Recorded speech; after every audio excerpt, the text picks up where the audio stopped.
Good morning students. आज हम लोग फिजिक्स में मॉडर्न फिजिक्स पढ़ने जा रहे हैं।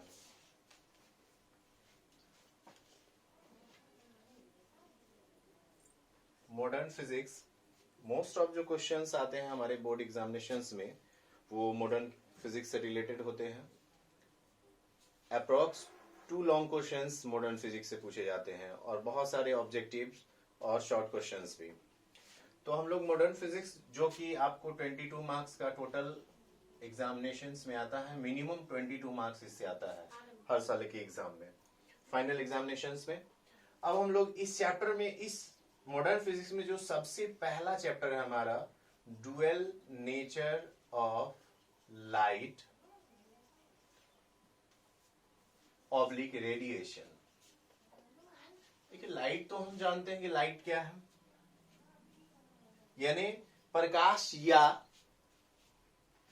रेडिएशन, जिसको हम लोग विकिरण कहते हैं, इसकी द्वैत प्रकृति, डुअल नेचर। दैट मीन्स इसमें दो तरह का नेचर होता है। रेडिएशन हम लोग वैसे लाइट्स को कहते हैं जो हमारे शरीर के लिए हानिकारक होते हैं, जस्ट लाइक अल्ट्रा वायलेट रे, जैसे कि पराबैंगनी, वो सब क्या है? वो रेडिएशन है। वो सब क्या है? रेडिएशन। तो हम लोग इसमें पढ़ेंगे प्रकाश के दो नेचर के बारे में, और वो दो नेचर क्या है? पहला नेचर होता है वेव नेचर, यानी तरंग प्रकृति, और दूसरा होता है पार्टिकल नेचर, यानी कणीय प्रकृति। तो हम लोग बात कर रहे हैं इन दो नेचर्स की। तो पहला जो हमारा नेचर है वेव नेचर। अगर आप इसको, लाइट को जब आप वेव मानते हो, तो लाइट से रिलेटेड बहुत सारे फेनोमेना, घटना, जैसे कि परावर्तन, अपवर्तन, विवर्तन, व्यतिकरण, ध्रुवन, इन घटनाओं की व्याख्या आप कर सकते हो। लेकिन जब आप प्रकाश को अगर वेव मानते हो, तो प्रकाश से संबंधित घटना, जैसे कि प्रकाश विद्युत प्रभाव, रमन प्रभाव या कॉम्पटन प्रभाव की व्याख्या नहीं कर सकते हैं। कॉम्पटन प्रभाव की व्याख्या नहीं की जा सकती है। तो इन घटनाओं की व्याख्या कैसे की जा सकती है? तो इन घटनाओं की व्याख्या करने के लिए हमें प्रकाश को क्या मानना होता है? पार्टिकल। यानी इससे स्पष्ट होता है कि हमारे लाइट में जो है वो डुअल नेचर होता है, डुअल कैरेक्टर होता है, दो तरह का कैरेक्टर होता है। यानी लाइट जो है हमारा वेव भी है और पार्टिकल भी है। तो समझ में आ गया कि लाइट जो है वो वेव की तरह भी बिहेव करता है और पार्टिकल की तरह भी बिहेव करता है। जब आप इसको आप क्या मानते हो? वेव मानते हो। तो वेव मान करके क्या कर सकते हो? परावर्तन, अपवर्तन, विवर्तन, व्यतिकरण और ध्रुवन की व्याख्या कर सकते हैं। लेकिन जब आप इसको वेव मानोगे तो आप प्रकाश विद्युत प्रभाव, रमन प्रभाव या कॉम्पटन प्रभाव की व्याख्या नहीं कर सकते। तो इन प्रभाव की व्याख्या करने के लिए हमें इसे पार्टिकल मानना हो जाता है। तो अब देखिए, यहाँ पे दो तरह का नेचर हो गया, तो डुअल नेचर लाइट में पाया जाता है। अब हम लोग बात करते हैं इस चैप्टर का जो सबसे पहला टॉपिक हमारा है, उस टॉपिक पे हम लोग चलते हैं, जिसका नाम है प्रकाश विद्युत प्रभाव। प्रकाश विद्युत प्रभाव, photo electric effect, photo electric effect. ये क्या होता है? देखिए, जब आप कोई एक मेटल प्लेट लेते हो और इस मेटल प्लेट पे बहुत सारे लाइट को इंसिडेंट करते हैं, यानी जब प्रकाश आपतित होती है, जब कोई उचित आवृत्ति की प्रकाश, यानी कि लाइट, जिसको हम लोग फोटो कहते हैं, है ना। तो जब ये फोटो क्या होती है, इस पे आपतित होती है उचित आवृत्ति का प्रकाश, तो इस प्लेट पर के जो मुक्त इलेक्ट्रॉन होते हैं, इससे ऊर्जा लेकर के यहां से बाहर निकल जाते हैं। यहाँ के जो इलेक्ट्रॉन्स हैं, जिन पर निगेटिव चार्ज होता है, वो यहां से एनर्जी लेकर के क्या होते हैं? बाहर निकल जाते हैं। तो देखिए, प्रकाश आया और निकला क्या? इलेक्ट्रॉन। इसलिए इस घटना को हम लोग कहते हैं प्रकाश विद्युत प्रभाव, क्योंकि प्रकाश के आने से विद्युत प्राप्त हुआ हमें। विद्युत यानी इलेक्ट्रॉन, और इलेक्ट्रॉन के प्रवाह को ही हम लोग विद्युत धारा कहते हैं। तो यहाँ पे क्या हो रहा है कि प्रकाश के कारण विद्युत मिल रहा है, इसलिए इस घटना को हम लोग कहते हैं प्रकाश विद्युत प्रभाव। और इससे जो इलेक्ट्रॉन निकलता है उसको हम लोग कहते हैं फोटो इलेक्ट्रॉन। फोटो इलेक्ट्रॉन कहते हैं। अब जनरली इससे जो आपको करंट मिलेगा उसको हम लोग फोटो इलेक्ट्रिक करंट बोलेंगे, फोटो इलेक्ट्रिक करंट।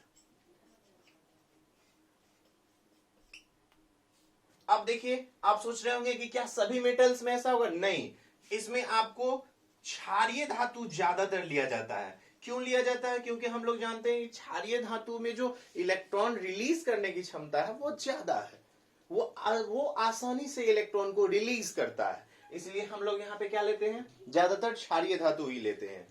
ठीक है, तो अब समझ में आ गया। इसके डिफिनीशन पे हम लोग चलते हैं कि प्रकाश विद्युत प्रभाव क्या है।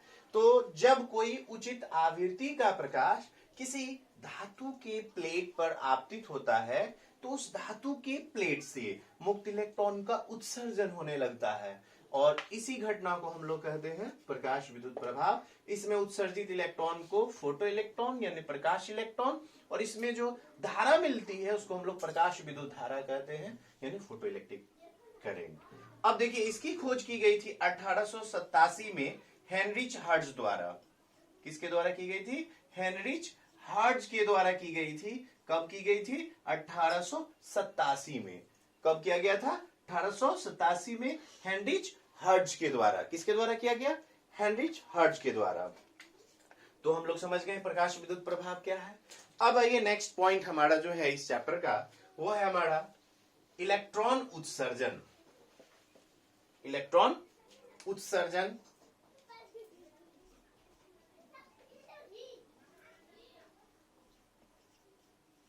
जिसको हम लोग कहते हैं इलेक्ट्रॉन इमिशन। अब देखिए इलेक्ट्रॉन इमिशन क्या है। तो हम लोग जान रहे हैं कि जब भी किसी चीज से, जब आप मार्केट जाते हो तो कोई आपको सामान खरीदना होता है तो उसके लिए आप क्या करते हो? दुकानदार को एक डेफिनिट अमाउंट पे करते हैं, आप उसको कुछ ना कुछ देते हैं। उसी तरह से किसी मेटल प्लेट से आपको इलेक्ट्रॉन निकालना है तो क्या इलेक्ट्रॉन यूं ही निकल जाएगा? नहीं, उसके लिए आपको क्या करना पड़ेगा? कुछ ना कुछ एनर्जी उस मेटल को देना पड़ेगा, मेटल प्लेट को देना पड़ेगा। तो देखिए हम लोग क्या करते हैं, जब किसी आउटर सोर्स से, बाहरी स्रोत से किसी धातु के प्लेट को ऊर्जा दी जाती है तो उस प्लेट पर के जो मुक्त इलेक्ट्रॉन होते हैं, फ्री इलेक्ट्रॉन्स, वो उस प्लेट से ऊर्जा प्राप्त करके, वो बाहरी ऊर्जा प्राप्त करके प्लेट से बाहर निकल जाते हैं। और इस प्रकार के उत्सर्जन को हम लोग क्या कहते हैं? इलेक्ट्रॉन उत्सर्जन। यानी इलेक्ट्रॉन निकलने की इस प्रक्रिया को हम लोग इलेक्ट्रॉन उत्सर्जन कहते हैं। तो इलेक्ट्रॉन उत्सर्जन मीन्स क्या? कि जब किसी धातु के प्लेट को किसी बाहरी स्रोत से ऊर्जा दी जाती है तो वो प्लेट पर के मुक्त इलेक्ट्रॉन उस ऊर्जा को प्राप्त करके प्लेट से बाहर निकल जाते हैं, और इस प्रकार के उत्सर्जन को हम लोग इलेक्ट्रॉन उत्सर्जन कहते हैं। अब देखिए, दी गई ऊर्जा देने के आधार पर हम लोग इलेक्ट्रॉन उत्सर्जन को मुख्य रूप से, ऐसे तो 4 भाग हैं बट हम लोग यहाँ पे 3 भाग की बात करेंगे पहले। तो चलिए 3 भाग मोस्ट इंपॉर्टेंट जो हमारे एग्जाम के लिए है उस पर हम लोग पहले फोकस करेंगे। पहला जो है वो हमारा है प्रकाश विद्युत उत्सर्जन। प्रकाश विद्युत उत्सर्जन, photo electric emission. Photo electric emission. अब देखिए ये क्या होता है कि जब कोई उचित आवृत्ति का प्रकाश किसी मेटल प्लेट पर पड़ता है तो उस प्लेट, वह अपनी ऊर्जा उस प्लेट पर के इलेक्ट्रॉन को दे देता है, जिसे लेकर इलेक्ट्रॉन क्या होता है? प्लेट से बाहर निकल जाता है। इस प्रकार के उत्सर्जन को हम लोग क्या कहते हैं? प्रकाश विद्युत उत्सर्जन। यानी जब किसी धातु के प्लेट को बाहर से ऊर्जा दी जाती है तो वो प्लेट पर के मुक्त इलेक्ट्रॉन उस ऊर्जा को प्राप्त कर बाहर उत्सर्जित हो जाते हैं, और इस प्रकार के उत्सर्जन को हम लोग कहते हैं प्रकाश विद्युत उत्सर्जन। और इसमें उत्सर्जित इलेक्ट्रॉन को कहते हैं प्रकाश इलेक्ट्रॉन। इसमें उत्सर्जित इलेक्ट्रॉन को क्या कहते हैं हम लोग? प्रकाश इलेक्ट्रॉन। ठीक है, अब आइए दूसरा जो हमारा है वो है तापायनिक उत्सर्जन, थर्मो आयनिक इमिशन। तापायनिक उत्सर्जन, देखिए जब क्या करते हैं, आप किसी मेटल प्लेट को गर्म कीजिएगा तो गर्म करते हैं तो उसको हम लोग कौन सा एनर्जी देते हैं? हीट एनर्जी, उष्मा ऊर्जा। तो जब किसी धातु के प्लेट को गर्म किया जाता है तो उस प्लेट पर के जो मुक्त इलेक्ट्रॉन होते हैं वो उस ऊर्जा को प्राप्त करके बाहर निकल जाते हैं, और इस प्रकार के उत्सर्जन को हम लोग क्या कहते हैं? तापायनिक उत्सर्जन। और इसमें जो इलेक्ट्रॉन निकलते हैं उसको हम लोग कहते हैं तापायन, थर्मो आयन। इसकी खोज सबसे पहले एडिशन ने की, इसीलिए इसको एडिशन प्रभाव भी कहा जाता है।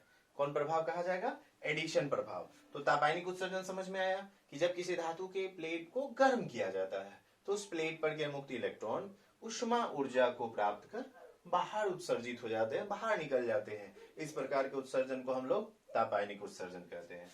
और तीसरा जो हमारा है वो होता है क्षेत्र उत्सर्जन, फील्ड इमिशन जिसको हम लोग कहते हैं।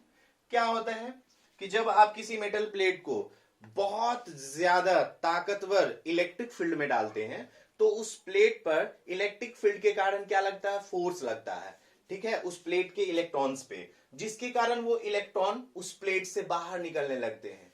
इस तरह के उत्सर्जन को हम लोग क्षेत्र उत्सर्जन कहते हैं। यानी जब किसी धातु के प्लेट को उच्च प्रबलता वाले विद्युत क्षेत्र में रखा जाता है तो उस प्लेट के मुक्त इलेक्ट्रॉन बल लगने के कारण उस प्लेट से बाहर निकलने लगते हैं, और इस प्रकार के उत्सर्जन को हम लोग क्षेत्र उत्सर्जन कहते हैं।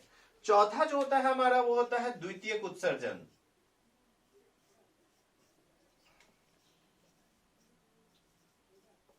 जिसको हम लोग सेकेंडरी इमिशन भी कहते हैं। क्या होता है कि कभी कभी आप देखोगे बहुत ज्यादा ऊर्जावान इलेक्ट्रॉन जब किसी प्लेट से टकराता है तो वह अपनी ऊर्जा उस प्लेट पर के मुक्त इलेक्ट्रॉन को दे देता है, जिसे पाकर मुक्त इलेक्ट्रॉन प्लेट से बाहर निकल गया। तो इस प्रकार का जो उत्सर्जन होता है इसको हम लोग सेकेंडरी इमिशन कहते हैं। और इसमें जो इलेक्ट्रॉन उत्सर्जित होता है उसको हम लोग द्वितीयक इलेक्ट्रॉन कहते हैं। क्यों? क्योंकि रीजन यहाँ पे है कि एक इलेक्ट्रॉन आने के कारण दूसरा इलेक्ट्रॉन उत्सर्जित हुआ, इसलिए इसका नाम पड़ा सेकेंडरी इमिशन, द्वितीयक उत्सर्जन। अभी के वीडियो में हम लोग इतना ही देखेंगे। इसके बाद हम लोग नेक्स्ट टॉपिक नेक्स्ट वीडियो में अपलोड करेंगे। आप प्लीज इस सारे वीडियोस को आप यूट्यूब पे सब्सक्राइब करेंगे। एंड रहमान फिजिक्स क्लासेस के नाम से आपको वीडियो मिलेगा, उसको सब्सक्राइब करें। Okay, thank you.